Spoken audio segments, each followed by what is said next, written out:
You know, growing up, I loved the Adam Sandler movie, Billy Madison. And this particular story reminded me of, one quick little scene in Billy Madison when he's finally back in like high school and he realizes, hey, I'm not cool anymore. And then the other kids that are not cool are like, do you have a bad case of loser denial? And I think about that phrase a lot. Loser denial. It's where, yeah, you're a loser, but you refuse to admit it and you still think you're super cool. Donald Trump right now is suffering from what we are going to start calling loser denial.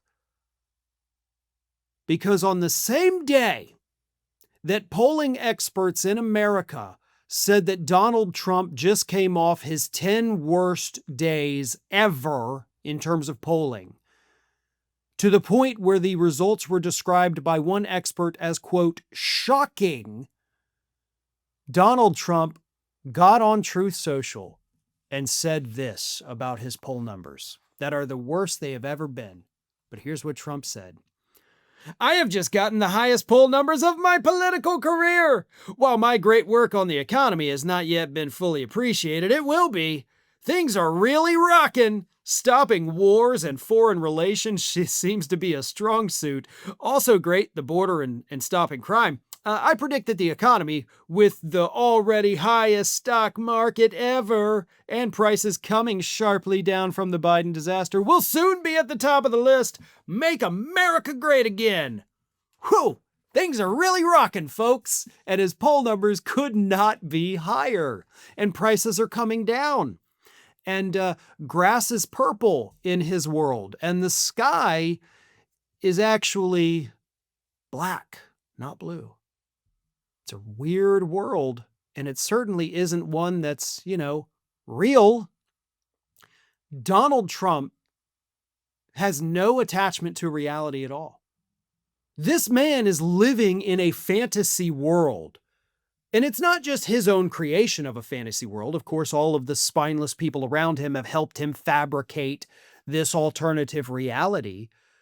But this is a form of psychosis that typically does get people, put into hospitals where they're not allowed to leave, where very trained and very good mental health professionals work around the clock to get these people back to normal.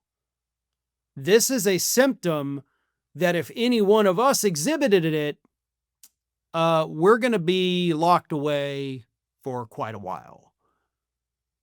If Biden had done it, we would have seen even the left saying, we got to use the 25th Amendment. This guy's lost touch with reality. But Donald Trump does it, and it's just another day of the week, and the media doesn't bat an eye. Oh, well, whatever. Just let him have his fun.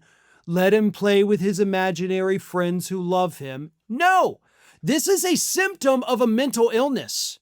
That is what this is. That is what his post on Truth Social actually represents. It's not just a lie. Like, this is a story from Mediaite, and they classified it as Trump drops whopper. Oh, it's just a lie. It's not a lie. It's a symptom. I hate to quote George Costanza after already having to quote Billy Madison, but it's not a lie if you believe it. And he believes it. And because he believes it, we can look at it as a symptom of psychosis, mental disorders, dementia, all of the above. Because let me tell you what actually happened instead of him having his highest poll numbers ever. And of course, the stock market is not at an all-time high. It is being propped up momentarily, again, not at all-time highs, but still high, by an AI bubble that experts say is about to burst any moment now. Like literally any moment. Prices are going up in America. Unemployment is going up. Everything is going to hell. But here's his polling numbers. CNN polling guru Harry Enton described this as probably the worst 10-day period for the president in the polls his entire second term. The numbers are just atrocious, he said. What we are talking about here in terms of net approval rating, well, take a look. These are all November polls. The best one of the group puts him at 14 points underwater. That's the Marquette University Law School poll, tied for the worst he's ever had on that poll. Fox News poll, 17 points underwater. Marist poll, 17 points underwater. Reuters Ipsos poll, 22 points underwater, and then taking the cake, the AP North poll, 26 points underwater. When your best poll has you still 14 points underwater, you know it's truly bad. And it's as bad as 26 points underwater. We're talking about an average well underwater with the deep blue sea swimming with the fishes. He is currently also 43 points underwater with independents. In fact, as I have repeatedly said, based on the polling data, there is not a single demographic in the United States of America today where Donald Trump has a positive approval rating, including white men. That was the last holdout, because there were a couple months there when every demographic except for white men, Trump had an underwater approval, but white men still approved. Not anymore, and that's been over a month now. On top of that, every age group, he is underwater. Every ethnicity.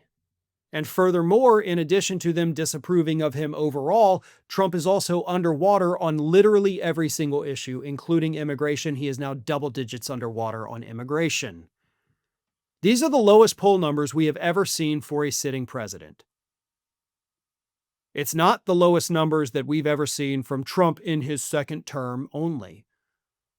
We have never, ever in my lifetime seen a president be both underwater with every single demographic and underwater individually on every single major issue. That has never happened, folks.